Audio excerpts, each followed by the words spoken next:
Menantu Super. Bab 3531-3540. Bab 3531 Hancurkan Istana Bulan. Haha.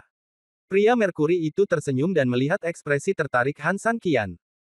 Dia merasa sedikit tidak berdaya, orang itu juga mengatakan bahwa dia telah melihat kakek gadis itu menggunakan kata ini. Dia mengatakan bahwa ini sebenarnya bukan tulisan klannya, tapi kakeknya mempelajarinya di sebuah lembah. Namun, tempat itu telah sangat terdistorsi oleh gempa bumi, dan sekarang menjadi jurang maut. Saya merasa agak aneh saat itu, jadi saya segera menyelidikinya, dan akhirnya Han San Qian menjadi bersemangat ketika mendengar ini, dan bertanya dengan cemas apa yang terjadi pada akhirnya.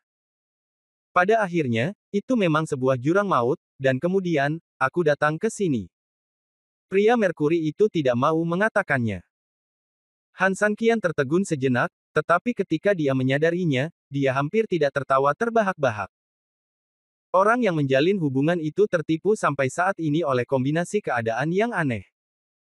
Meskipun itu menyedihkan, itu juga lucu. Tersenyumlah, tertawalah sampai mati. Sepertinya kamu sudah memahami harta karun bulan ini sekarang. Mungkin kamu akan menderita lebih buruk dariku untuk memecahkannya di masa depan, kata pria Merkuri itu dengan nada menghina.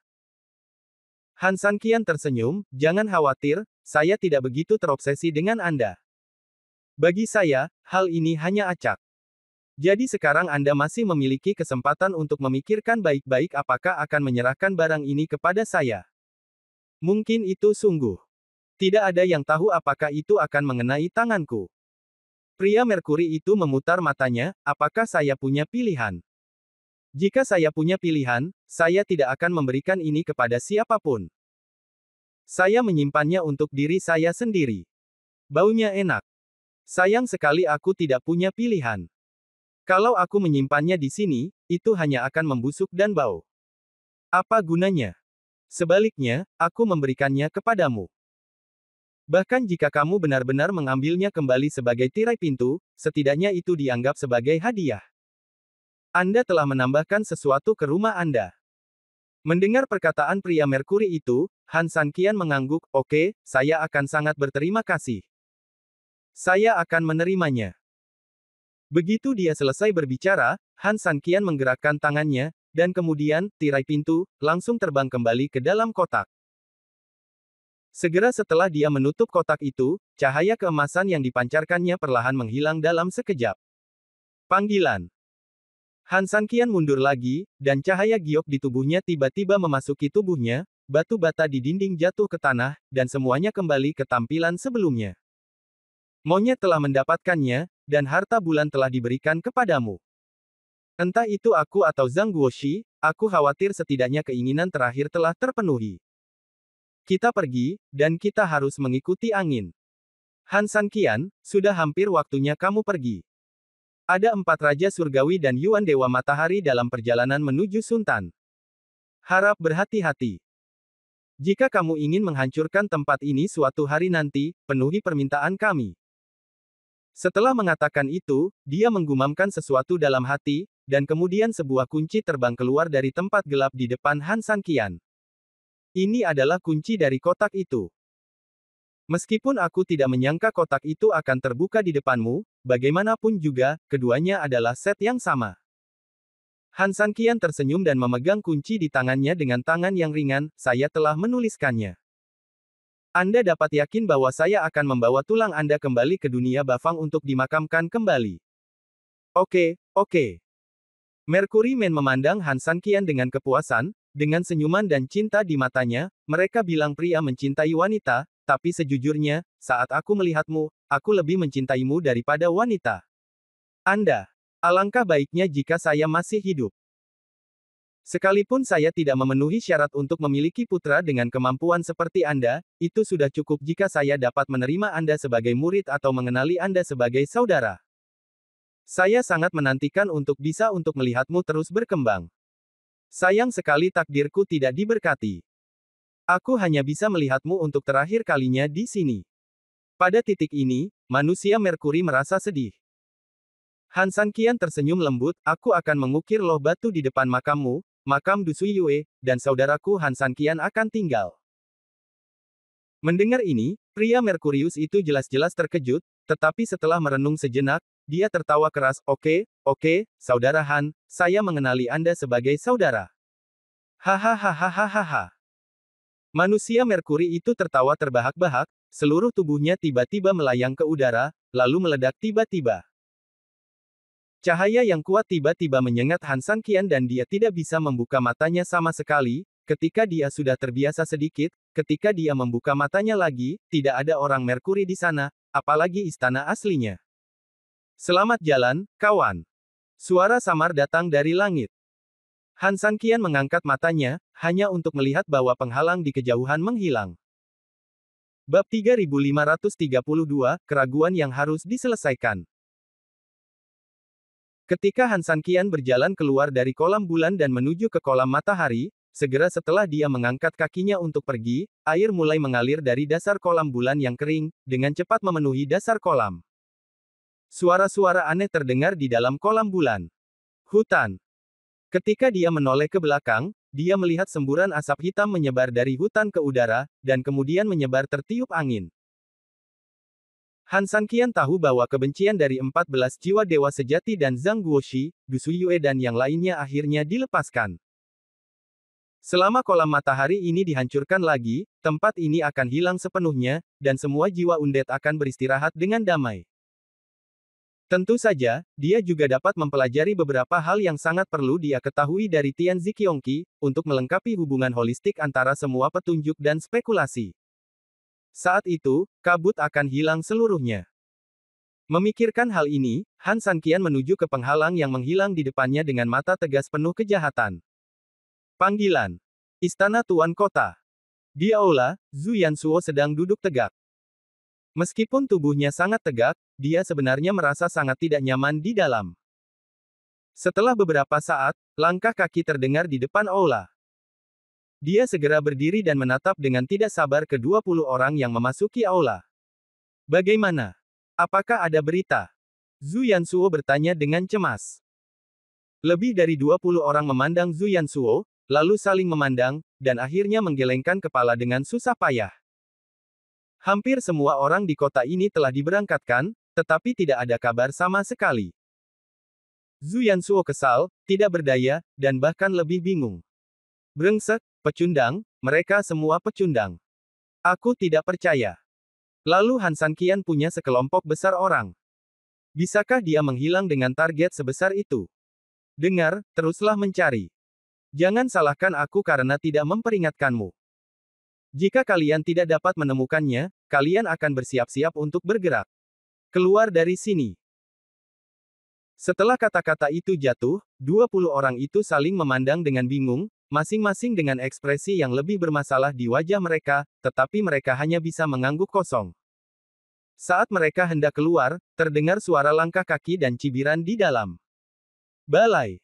Apakah berguna bagimu untuk marah pada mereka? Bahkan jika kamu benar-benar memenggal kepala mereka, akankah Han Sanqian dan gengnya muncul? Lebih dari 20 orang, termasuk Zhu Yansuo, mau tidak mau mencari ketenaran. Di pintu bagian dalam aula, Ye Xijun, yang terbungkus rapat dengan kain putih, didorong keluar dengan kursi roda oleh seorang pelayan, di belakangnya, dia diikuti oleh Fu Tian dan sekelompok kroninya. Tapi tujuan Han Sanqian sangat besar, dan kita telah memblokir kota. Dia tidak bisa menghilang begitu saja tanpa alasan, kan? Menurut apa yang saya katakan, pasti orang-orang ini tidak mencoba yang terbaik. Yang menyebabkan Han Sanqian dan gengnya masih belum mendapatkan pelatihan. Zhu Yansuo berkata dengan dingin. Di permukaan, dia secara alami ingin menangkap Han Sanqian untuk Ye Xijun, tetapi kenyataannya, dia tahu di dalam hatinya bahwa dia lebih untuk saudara perempuannya. Faktanya, dia menghilang begitu saja, kata Ye Xijun dingin. Zhu Yansuo mengerutkan kening dan bertanya dengan bingung, apa yang Anda maksud dengan kata-kata utusan khusus Ye? Tidak mungkin seseorang menghilang secara tiba-tiba, apalagi Han Sanqian masih membawa sekelompok besar orang bersamanya saat melarikan diri. Bagaimana orang-orang ini bisa menghilang? Ini sama sekali tidak mungkin, ini benar-benar tidak masuk akal. Jika itu orang lain, Zhu Yansuo akan langsung menamparmu dengan mulut besar, menyuruhmu berbicara omong kosong di sini. Tetapi jika itu adalah Ye Xijun, meskipun kata-katanya agak keterlaluan, dia tidak berani main-main. Bahkan Ye Gou tidak dapat menemukannya, jadi bagaimana jika itu tidak hilang? Futian mendengus dingin dan berkata dengan nada menghina. Zhu Yansuo tiba-tiba terdiam saat mendengar Ye Gou. Awalnya, dia mencari Han San Qian tetapi tidak berhasil. Ye Xijun segera mendapat kabar tersebut setelah dia mengirim Ye Gou. Tentu saja, Zhu Yansuo tidak berani meragukan kemampuan Ye Gou. Jadi sekarang, apa gunanya menghabiskan waktu dan tenaga untuk mencari seseorang? Tanya Futian. Zhu Yansuo mengangguk. Ini memang benar, tetapi pertanyaannya adalah, apa yang harus kita lakukan? Futian tidak menjawab, dia hanya tersenyum dan melihat keluar aula dengan percaya diri. Mengikuti pandangannya, hampir di saat yang bersamaan, para penjaga di luar istana berlari menuju istana dengan cepat. Sepertinya sesuatu yang mendesak telah terjadi. Bab 3533 Utusan Rahasia Naga. Laporan. Teriakan panjang terdengar saat penjaga baru saja menaiki tangga. Menurut aturan rumah, kejadian seperti ini umumnya merupakan keadaan darurat. Ini adalah aturan yang dirumuskan oleh Zhu Yansuo sendiri, jadi dia mengetahuinya lebih baik daripada orang lain. Dia melirik ke arah Ye Xijun dengan bingung dan melihat bahwa dia, seperti Futian dan yang lainnya, hanya memiliki senyuman tipis di wajahnya. Melihat ke belakang, dia hanya bisa dengan cepat melihat kembali ke penjaga yang bergegas ke pintu masuk istana, mencari jawaban darinya. Laporkan ke Tuan Kota, lapor. Berlari sepanjang jalan, penjaga itu jelas sangat lelah, dia kehabisan napas untuk beberapa saat dan tidak dapat berbicara dengan jelas. Zhu Yansuo juga sangat cemas, tetapi dia juga tahu bahwa ini akan sulit bagi bawahannya, jadi dia hanya bisa berkata dengan suara rendah dan mendesak, apa yang terjadi? Di luar kota. Ada utusan yang datang dari luar kota, mengatakan bahwa utusan khusus Shenlong akan datang. Tuhan, utusan khusus naga. Setelah mendengar ini, pupil mata Zhu Yansuo melebar, tubuhnya tidak bisa menahan gemetar, dan dia mundur beberapa langkah. Jika status Ye Xijun cukup tinggi, maka dari beberapa sudut, status utusan naga ini jauh lebih tinggi daripada status Ye Xijun. Tidak ada yang berani macam-macam dengan Ye Xijun, terutama karena statusnya sebagai tuan muda. Meski jabatan utusan khusus masih tinggi, namun tidak seberapa dibandingkan dengan utusan khusus Shenlong. Karena utusan khusus naga adalah satu-satunya posisi yang benar-benar seperti dewa, dia adalah atasan langsung dari semua utusan khusus. Dia bertanggung jawab hanya kepada satu orang. Dengan kata lain, dia lebih rendah dari satu orang dan lebih tinggi dari 10.000 orang. Namun secara umum mustahil bagi orang besar seperti itu untuk datang ke tempatnya, apalagi utusan khusus Shenlong yang memiliki segalanya di piringnya. Dia bahkan lebih sibuk dari siapapun, karena dia mengendalikan semua utusan khusus dan secara alami bertanggung jawab atas semua urusan dalam negeri. Secara teoritis, dia bahkan tidak boleh meninggalkan base camp, jadi mengapa dia datang jauh-jauh ke sini? Namun, meski sangat curiga, Ye Xijun tidak berani membuat alasan saat menghadapi utusan khusus Shenlong, dan dengan cepat bertanya kepada penjaga, di mana utusan khusus? Kami menunggu di luar kota. Di bawah perintah penguasa kota, tidak ada seorang pun yang diizinkan masuk atau keluar tanpa instruksi Anda, jadi. Penjaga itu tidak melanjutkan. Aku pergi. Zhu Yansuo diam-diam mengatakan sesuatu yang buruk, dan pada saat yang sama melambaikan tangannya, meminta penjaga untuk membuka pintu terlebih dahulu.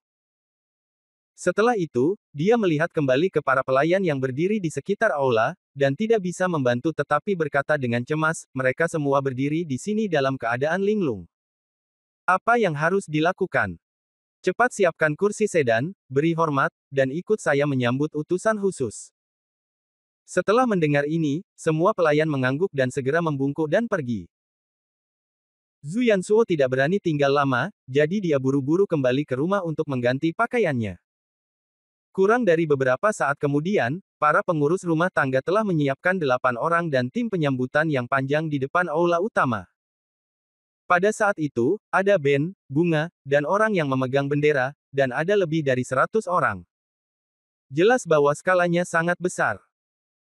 Fu Tian tersenyum lembut dan melihat ke samping Ye Xijun. Dia tidak berbicara beberapa saat, tapi matanya menceritakan banyak hal. Ye Xijun tersenyum lembut dan mengangguk sedikit, ayo pergi dan ikut bersenang-senang. Fu Tian mengangguk, melambaikan tangannya dengan riang, dan mengikuti Ye Xijun turun dari depan aula menuju tim penyambutan. Dia melirik ke arah Fu Tian, dan Fu Tian sangat menyadari ketertarikannya. Dia tidak duduk di kursi sedan pertama yang dikosongkan, tetapi duduk di kursi sedan kedua. Zhu Yansuo telah menunggangi kuda putih, mengenakan pakaian sutra, dan terlihat sangat anggun.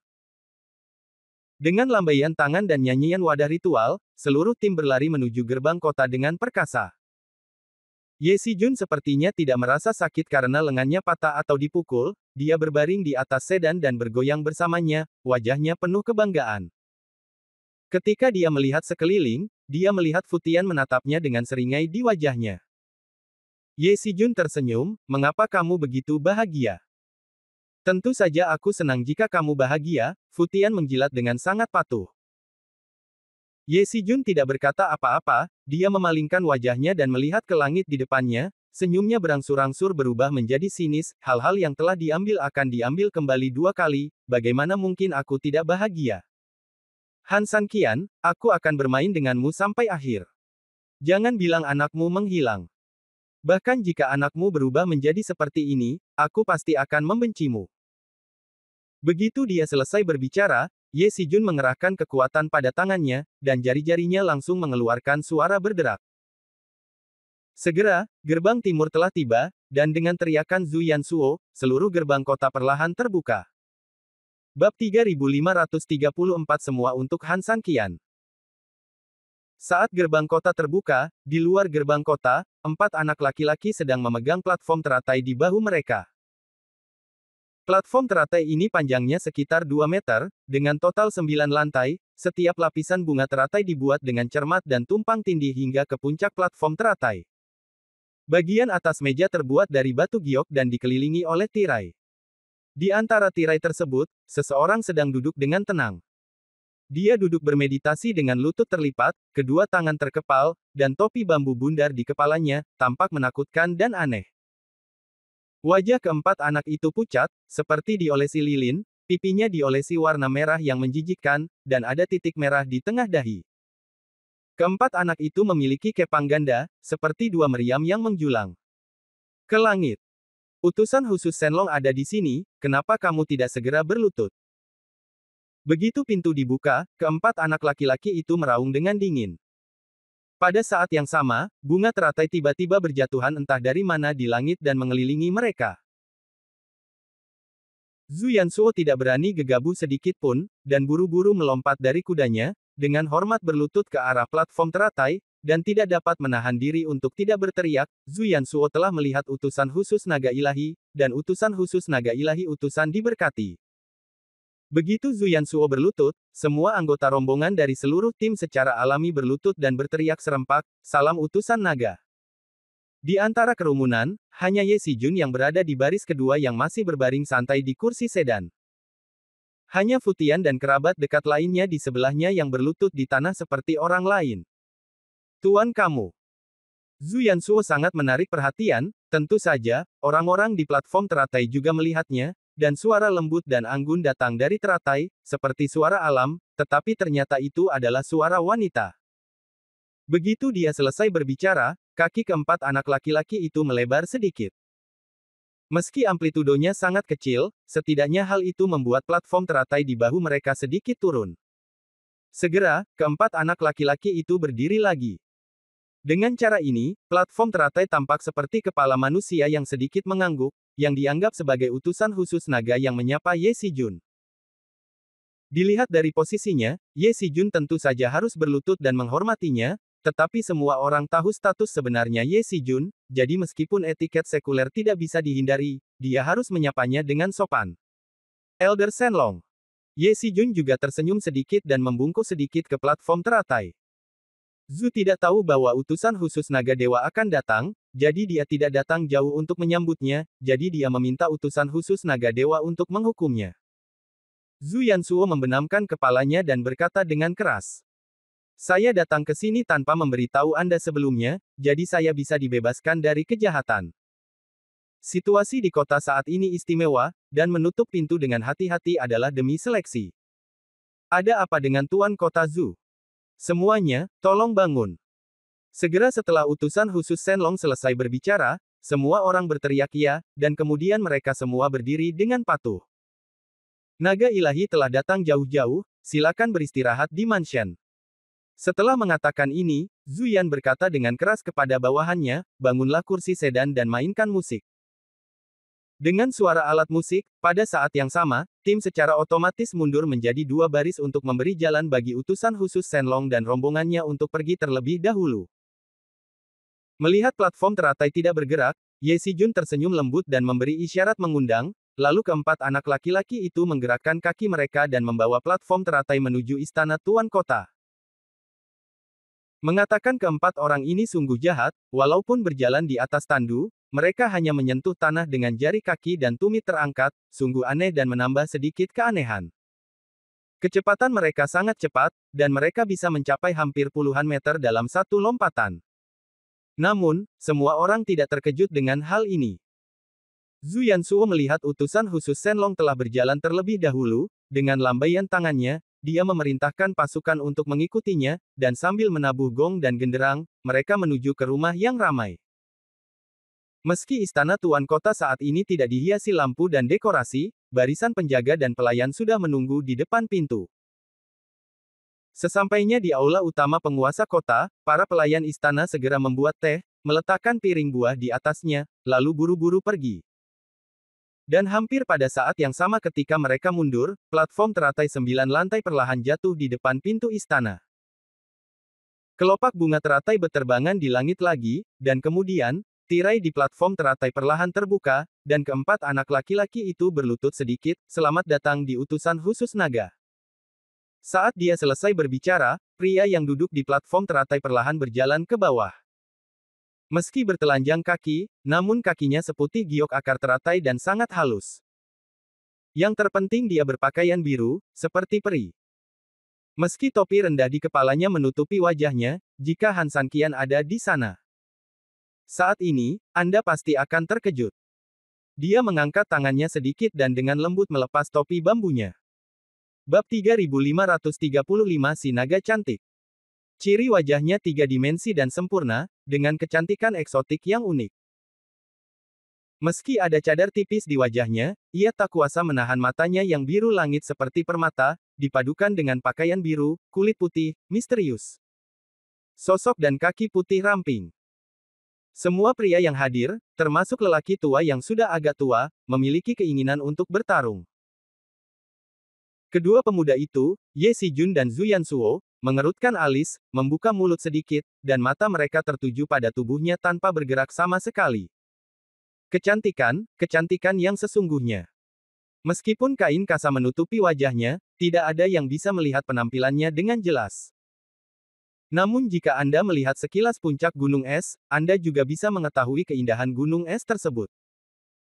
Hanya sosoknya, pakaiannya, dan keindahan kulitnya memberikan perasaan yang sangat lincah, istimewa, dan sederhana.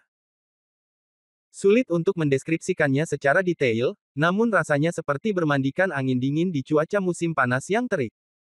Kenyamanan. Meski keduanya sudah sering melihat dan mencium banyak bau, mereka tetap sangat terkejut dan tertarik dengan kecantikannya.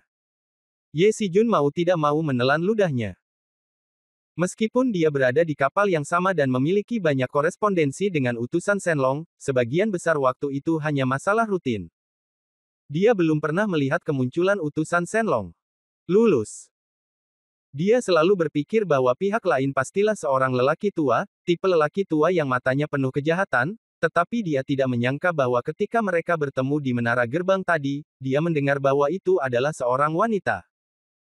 Tidak apa-apa menjadi seorang wanita saja, lagi pula wanita memiliki hati yang paling beracun, dan itu sebenarnya bisa dimaklumi. Jadi dalam imajinasi Ye Xijun, wanita seperti ini seharusnya adalah tipe wanita paruh baya yang jelek dan sering membuat onar. Bagaimana dia bisa membayangkan bahwa wanita ini tidak hanya tidak jelek, dia juga bisa digambarkan sebagai peri.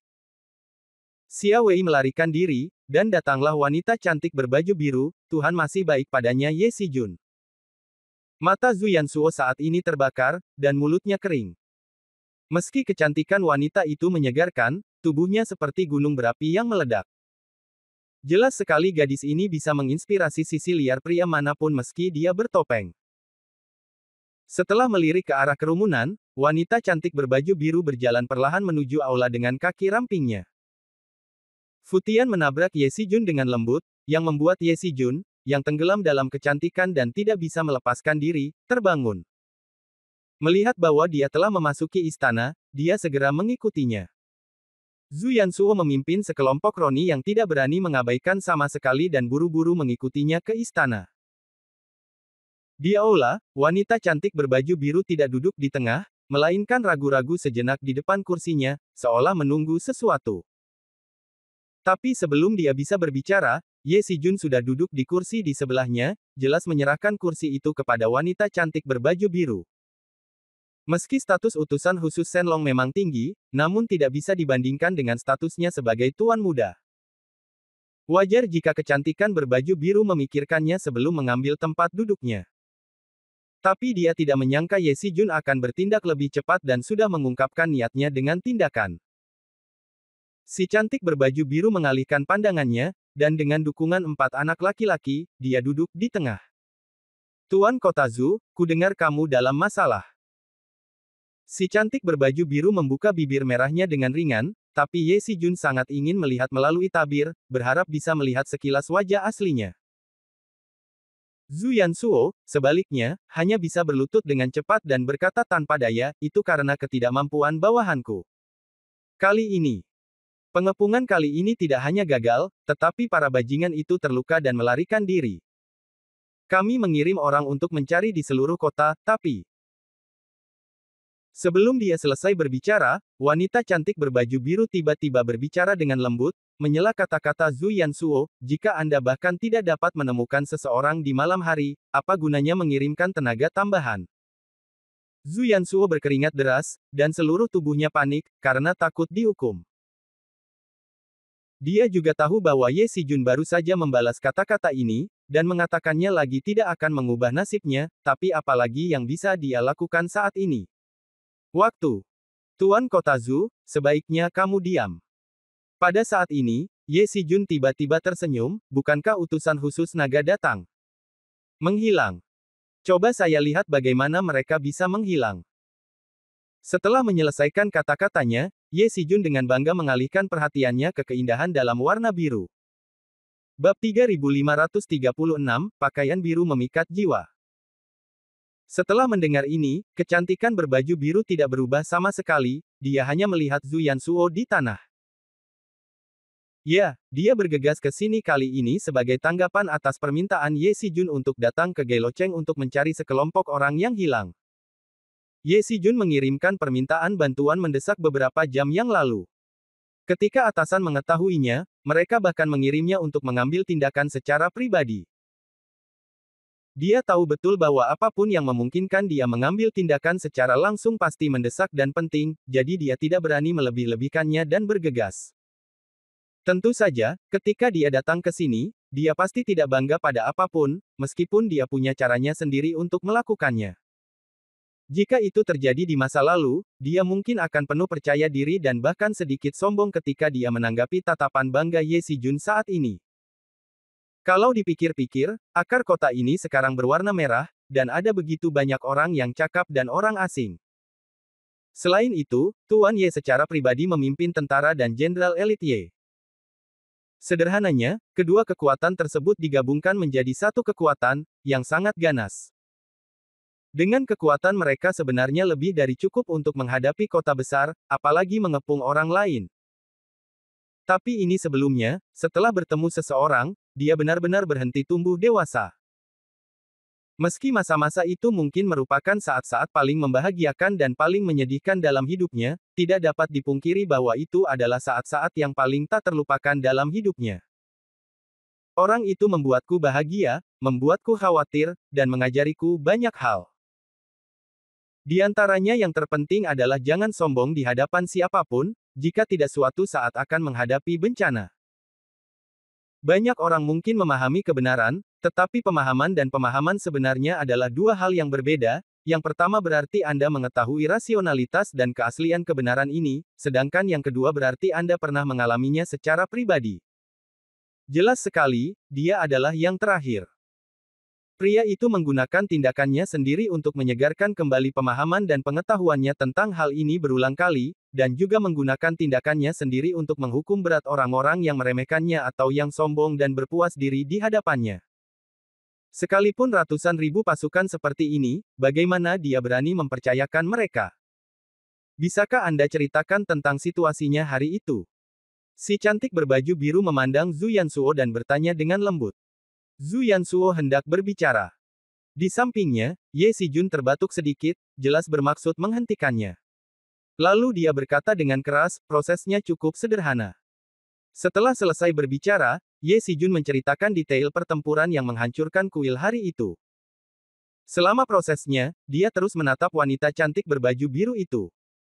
Dia bersedia menerima kata-katanya, dan tujuannya tentu saja untuk menarik perhatian utusan khusus Shenlong, tetapi yang membuatnya kesal dan kecewa adalah bahkan selama proses narasinya, wanita itu terus memalingkan muka dan jarang menatapnya.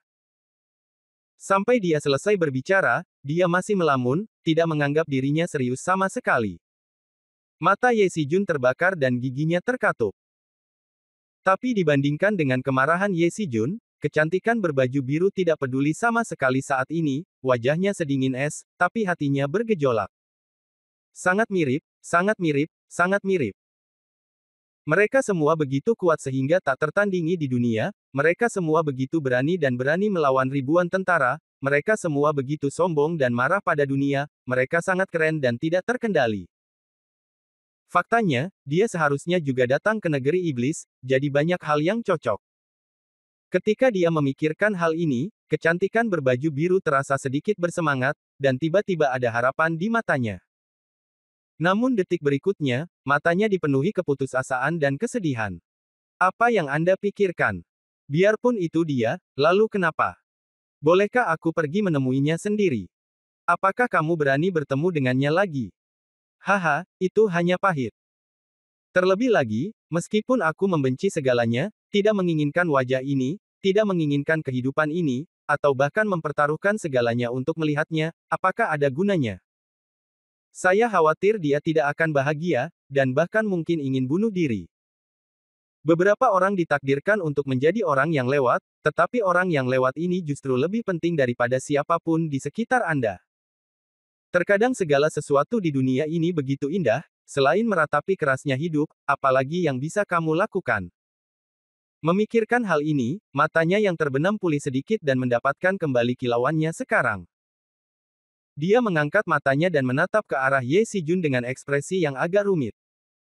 Saya ingin mengajukan pertanyaan.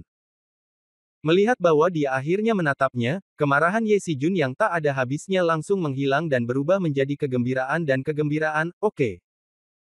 Apakah pemimpin kelompok orang itu bernama Han San Qian?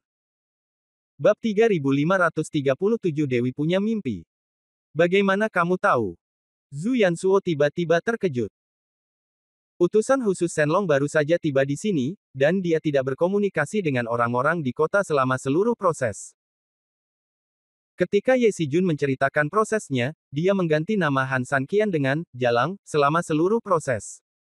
Bagaimana caranya? Utusan khusus Shenlong kenal Han San Qian. Ye Xijun juga tiba-tiba tercengang, sedikit terkejut. Utusan khusus Shenlong lebih rendah dari 1 orang dan 10.000 orang. Tentu saja, dia tahu segalanya tentang urusan langit dan bumi. Bukankah ini aneh? Fu Tian berkata sambil tersenyum tepat pada waktunya. Setelah mendengar kata-kata Fu Tian, sekelompok orang tiba-tiba mengerti, dan pada saat yang sama, mereka tidak bisa menahan senyum, diam-diam menghela nafas pada kekuatan utusan khusus Shenlong. Di tengah penyusunan strategi, dia benar-benar menang dari jarak ribuan mil, dia memang sosok setingkat bos. Namun yang berbeda dari kegembiraan mereka adalah kecantikan berbaju biru itu terkejut saat ini, alisnya sedikit berkerut, dan ada air mata di matanya yang tidak mudah dideteksi. Itu dia. Benar saja, itu dia. Han San Qian. Dia tidak tahu suasana hati seperti apa yang dia rasakan sekarang, dia sedikit bingung sekarang. Dia mengangkat matanya sedikit dan menghela napas, sekian untuk hari ini. Aku lelah dan perlu istirahat dulu. Setelah mengatakan itu, dia berdiri. Zhu Yansuo tidak berani mengabaikan sama sekali, dan buru-buru berdiri, membungkuk untuk membuat undangan. Ye Xijun, di sisi lain, memiliki penyesalan dan kehilangan di wajahnya dan memandang ke arah Futian dengan cemas. Jelas, dia belum banyak berkomunikasi dengan wanita cantik, utusan khusus Shenlong, tetapi duta besar Shenlong akan beristirahat. Bagaimana Ye Xijun bersedia melakukannya? Bagaimana mungkin orang tua seperti Futian tidak melihat apa yang membuat Ye Xijun cemas saat ini? Apa yang dia andalkan untuk mencapai posisinya saat ini? Jelas sekali, dia tahu apa yang sedang terjadi dan tahu bagaimana mengamati emosi orang. Namun, pihak lain adalah utusan khusus Shenlong. Bahkan jika dia memberikan 10.000 keberanian kepada Futian, dia tidak akan berani berbicara kasar kepada utusan khusus Shenlong. Jadi, dia tersenyum lembut dan berkata, ngomong-ngomong, Penatua Shenlong, bahwa Han San Qian sangat kuat. Tidak bisa diremehkan, sekarang dia telah menghilang, saya ingin tahu apakah Penatua Shenlong memiliki metode khusus untuk menemukannya. Apakah kamu meragukanku? Si cantik berbaju biru berbalik dan melotot tidak puas. Hampir di saat yang bersamaan, keempat anak laki-laki di sampingnya tiba-tiba berbalik dan menatapnya seperti orang mati. Futian buru-buru berlutut di tanah, Futian tidak akan pernah berani. Futian menanyakan pertanyaan ini dan menanyakannya sepenuhnya demi situasi keseluruhan. Penatua Shenlong, Anda juga tahu bahwa kami dipukul mundur oleh kelompok pelacur Han San Qian, dan semangat kami rendah. Sekarang kami telah mencarinya begitu lama dan tidak ada jejaknya, momentum internal kami bahkan lebih rendah. Seperti kata pepatah, tentara tidak bisa terbentuk tanpa semangat, dan resimen tidak bisa terbentuk tanpa kekuatan.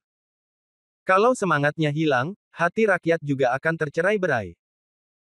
Setelah menyelesaikan kata-katanya, Futian menundukkan kepalanya ke tanah dan menyatakan permohonannya yang tulus. Namun nyatanya, wajahnya yang menyentuh tanah sedang tersenyum jahat.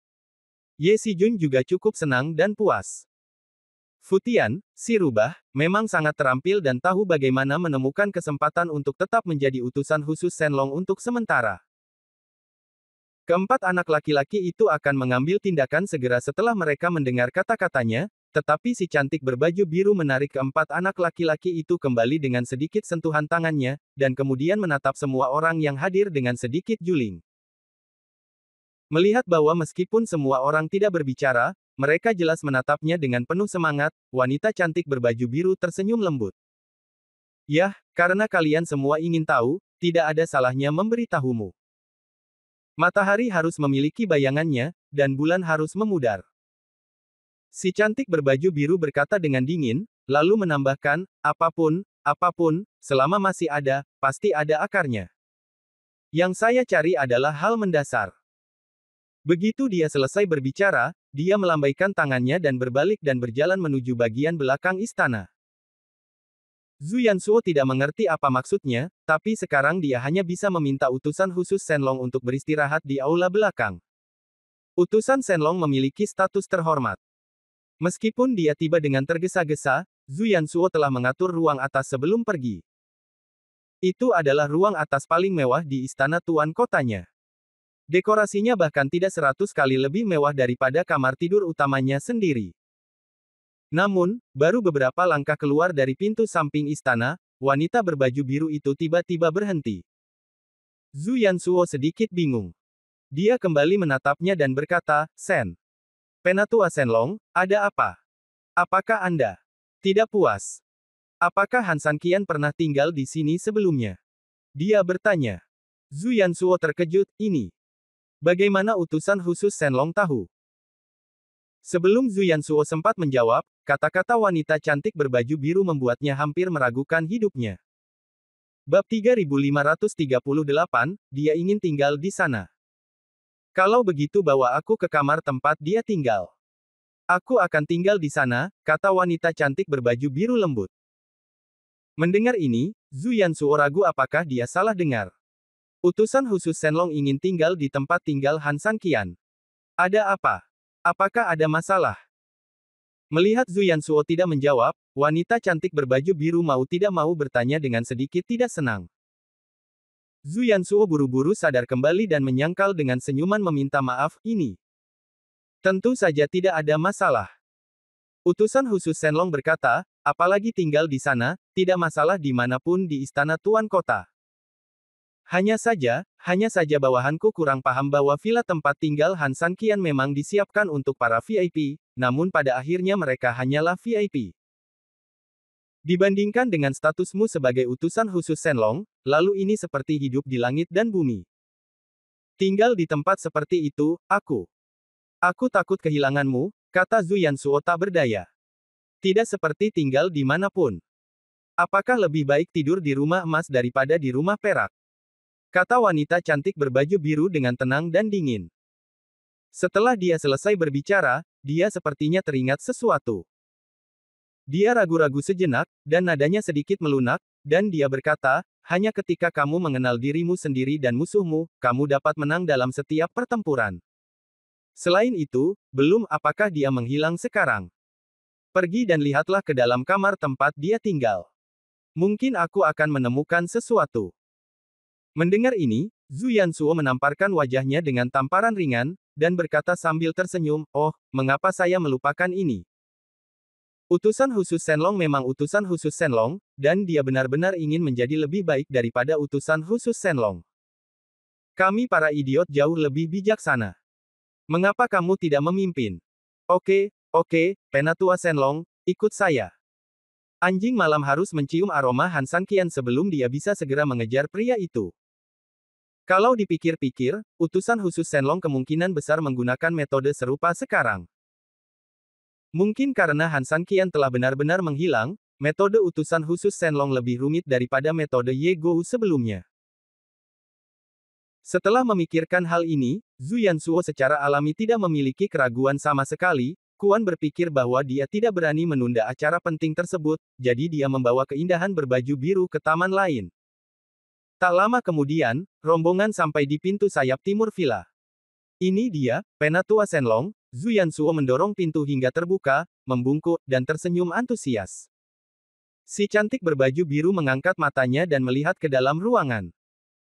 Sambil melihat perabotan di dalam ruangan, sepertinya sosok Han San Qian sedang duduk di antara mereka. Dia kesurupan sejenak.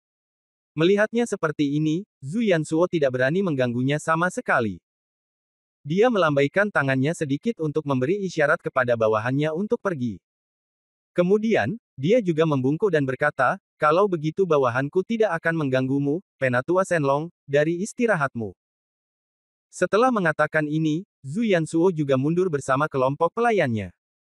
Keempat anak laki-laki itu dibagi menjadi dua baris, satu di kiri dan satu lagi di kanan, menjaga pintu. Tanpa halangan dan gangguan dari orang lain, kecantikan berbaju biru memandangi perabotan di dalam ruangan dan melihat semakin banyak bayangan Han San Qian. Dia duduk di bangku, berdiri di depan jendela, dan berjalan-jalan di sekitar rumah. Dia tersenyum, dengan senyuman menawan di bibir merahnya. Dia masuk ke kamar dengan beberapa langkah, berjalan ke tempat tidur, dan duduk dengan lembut.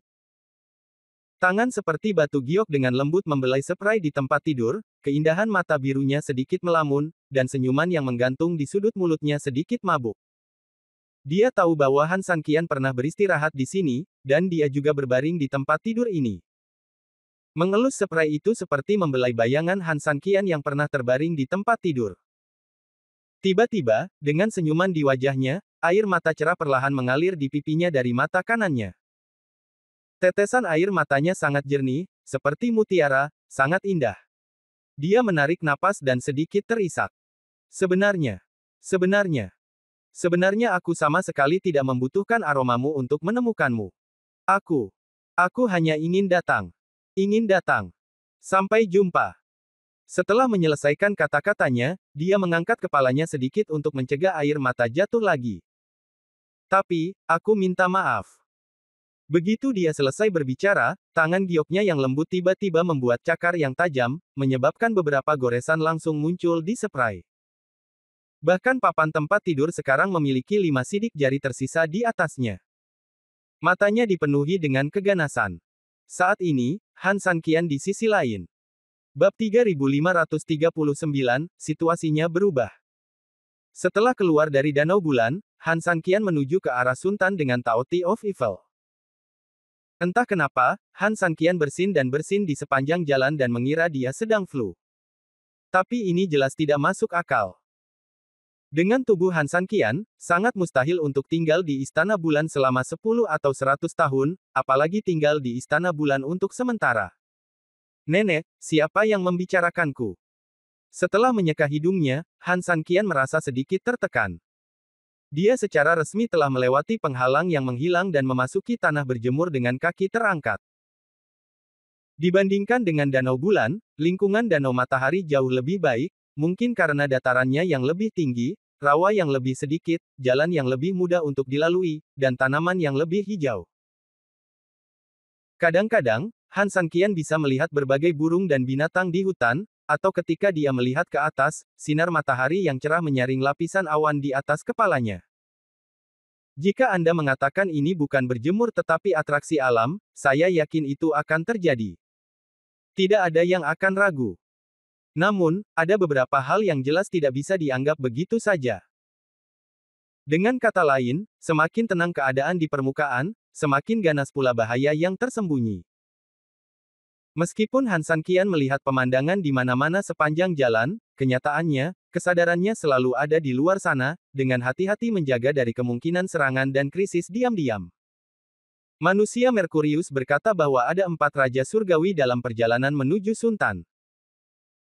Meski istilah 4 raja surgawi begitu klise bagi penduduk bumi seperti Han Sanqian hingga membuat orang ingin muntah, namun dari sudut pandang rasional, bagaimana seseorang yang bisa disebut Raja Surgawi bisa menjadi orang biasa? Selain itu, merupakan fakta yang tidak dapat disangkal bahwa jiwa dewa sejati di Sultan beberapa kali lebih kuat daripada di Montan, Han Sanqian tidak akan berani gegabah dalam hal apapun. Ini sudah siang, ayo istirahat. Melirik matahari di langit, terasa sedikit garang. Meski tertutup awan, setidaknya Han Sanqian terasa panas dan cerah saat ini. Taoti of Evil datang secara acak, berbaring segera setelah dia berhenti atau duduk. Namun, melihat ekspresi wajahnya, terlihat jelas bahwa dia sedikit lelah dan... Apakah kamu lapar? Han Sanqian memandang pria ini dengan senyum masam. Taoti of Evil mengangguk. Ketika Han Sanqian terluka, ia melangkah maju dan menderita banyak luka. Meskipun Han Sanqian menggunakan energi untuk mengaktifkan 5 elemen batu ilahi untuk menyembuhkan luka-lukanya di sepanjang jalan, pertarungannya yang ekstensif dan penyembuhan dirinya sendiri juga menghabiskannya. Ada banyak energi, dan rasanya normal jika merasa lapar. Han Sanqian melihat sekeliling. Langit cerah, tengah hari, dan lingkungan sekitar relatif normal. Dia mengangguk, bagaimana kalau aku membuatkanmu sesuatu untuk dimakan? Taoti of Evil menggelengkan kepalanya, lalu mengangguk pada dirinya sendiri. Maksudmu biarkan aku berlatih lebih banyak, dan kamu bisa keluar dan mencari makanan sendiri. Han Sanqian bertanya. Taoti of Evil mengangguk, itulah yang dia maksud. Ia mengetahui bahwa ia baru belajar banyak dan belum mencernanya secara tuntas. Kini ia telah memperoleh harta karun bulan dan energi spiritual monyet generasi ke-7. Jika tidak memolesnya dengan baik maka ia akan habis. Oleh karena itu, ia hanya menyelesaikan masalahnya sendiri. Han Sanqian sedikit khawatir, tetapi Han Sanqian sendiri mengetahui niat baik dari Taoti of Evil, dan itu masuk akal. Memikirkan hal ini, Han Sanqian mengangguk, kalau begitu pergilah sendiri, dan berhati-hatilah di sekitarmu. Selain itu, tempat ini sangat gelap, dan makhluk di sini juga sangat aneh. Jangan makan terlalu banyak, tahu. Taoti of Evil mengangguk, lalu berdiri dan berlari menuju hutan. Han Sanqian tersenyum tak berdaya dan menggelengkan kepalanya. Kalau tidak, dia tampak seperti pelahap. Ketika dia berjalan tadi, dia terlihat lemah.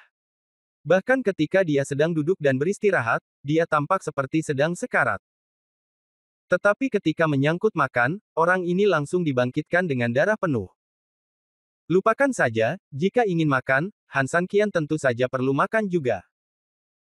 Harta karun bulan Han San Qian telah menyerah untuk saat ini. Energi giok yang memenuhi tubuhnya yang dibawa oleh monyet roh generasi ketujuh adalah prioritasnya saat ini. Memikirkan hal ini, Han San Qian berhenti berbicara dan mulai bermeditasi.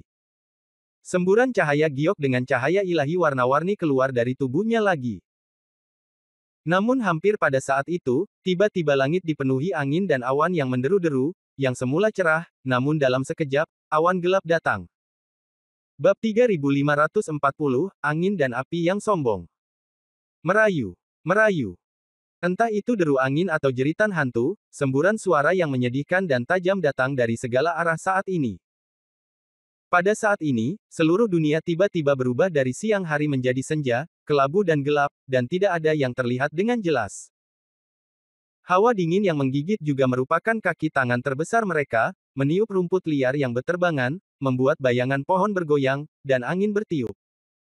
Seseorang sedingin es sampai ke tulang. Saat ini, Han San Qian masih duduk di sana, wajahnya seperti biasa, cahaya giok bercampur cahaya berwarna melilit tubuhnya, tidak bergerak, meskipun deru angin di luar dan awan hitam yang menyelimuti. Retak, jepret. Angin semakin kencang. Pepohonan yang hampir setebal tubuh manusia itu bergoyang kencang. Awannya lebih rendah. Sungai di kejauhan dan bahkan langit dan bumi dihubungkan oleh sebuah garis. Wow! Langit penuh dengan hujan lebat, dan tiba-tiba turun deras, seperti hujan seperti kacang yang turun deras, dan seluruh hutan mengeluarkan cipratan dan suara bising. Baiklah.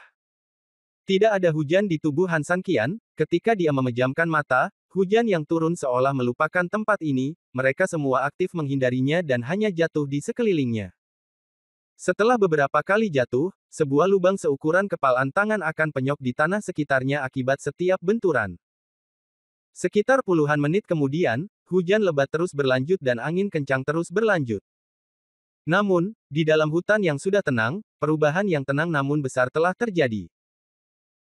Sungai telah memenuhi dasar sungai, naik seiring berjalannya waktu, mengalir deras melintasi tepian sungai dan menelan hutan.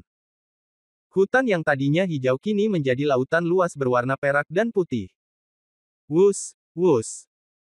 Di telinga Han San Qian, air mengalir seperti binatang buas, awalnya berjarak setidaknya 10 meter dari sungai, namun saat ini masih sulit untuk menghentikan banjir, membawa batu-batu yang menggelinding dalam aliran yang bergejolak, membawa pohon dan dahan patah, dan datangnya dengan gila-gilaan. Namun yang aneh adalah Han San Qian masih duduk di sana, dikelilingi cahaya. Meski arus mengalir deras di sekelilingnya, dia sepertinya masih duduk di tanah datar. Faktanya, Han San Qian memang sedang duduk di tanah datar. Meski ada aliran deras yang mengalir deras kecuali tempat dia duduk tetap stabil seolah-olah tidak terjadi apa-apa. Kedalaman air setidaknya 1 meter. Tempat duduknya seperti pilar. Berdiri di sana, menghadapi hantaman air yang dahsyat, belum lagi terhanyut, pasir halus 1 milimeter pun tidak tergerak. Ini hanyalah mustahil, itu tidak ajaib. Lambat laun, hujan berhenti. Awan gelap menghilang, matahari bersinar kembali, terik matahari menghanguskan bumi, dan suhu mulai meningkat pesat. Kali ini, beberapa jam berlalu lagi. Sudah terjadi banjir besar di langit, namun di bawah terik matahari, aliran air menghilang dan banjir berangsur-angsur surut, hanya menyisakan kekacauan di tanah. Bang, bang.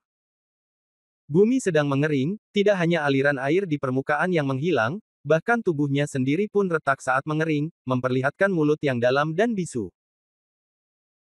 Jika dulunya daratan pernah tergenang air, kini seolah-olah telah terjadi kekeringan selama 10.000 tahun tanpa hujan, tanaman yang subur mulai layu dan mati, kawasan dalam radius 50 mil yang berpusat di Han San Qian telah berubah menjadi sebuah gurun. Namun Han San Qian masih duduk di sana, dan masih ada sebidang rumput di bawah pantatnya. Meski air pasang sudah surut, tanah di bawahnya sudah berdiri di sana seperti pilar yang menopang langit. Tapi itu selalu menjadi satu-satunya, antar negara bagian, yang hijau di sini. Wow! Tiba-tiba terdengar suara pelan, dan beberapa rerumputan kering mulai terbakar karena terik matahari di atas kepala dan suhu yang sangat tinggi saat ini. Api datang dengan cepat, dan dalam sekejap, rerumputan dilalap api dan berubah menjadi api yang berkobar. Api menjalar dari rerumputan ke pohon-pohon mati di samping, lalu ke dahan-dahan patah di tanah. Untuk beberapa saat, api di sekitar mereka semakin membesar. Sesaat kemudian, area sekitarnya sudah dipenuhi api, dan bumi seluruhnya dilalap api. Han Sanqian masih duduk di sana, membiarkan api di sekelilingnya mengaum seperti iblis, menelan orang dan menggigit jiwa mereka. Dia menutup matanya dengan ringan dan tetap tenang. Sepertinya segala sesuatu di sekitarnya tidak ada hubungannya dengan dia. Aneh untuk mengatakan bahwa meskipun api benar-benar menelannya, dia tidak pernah berani mendekati Han Sanqian, dan hanya bisa mengaum tanpa daya di sampingnya. Namun, pada saat ini, Han Sanqian tiba-tiba membuka matanya.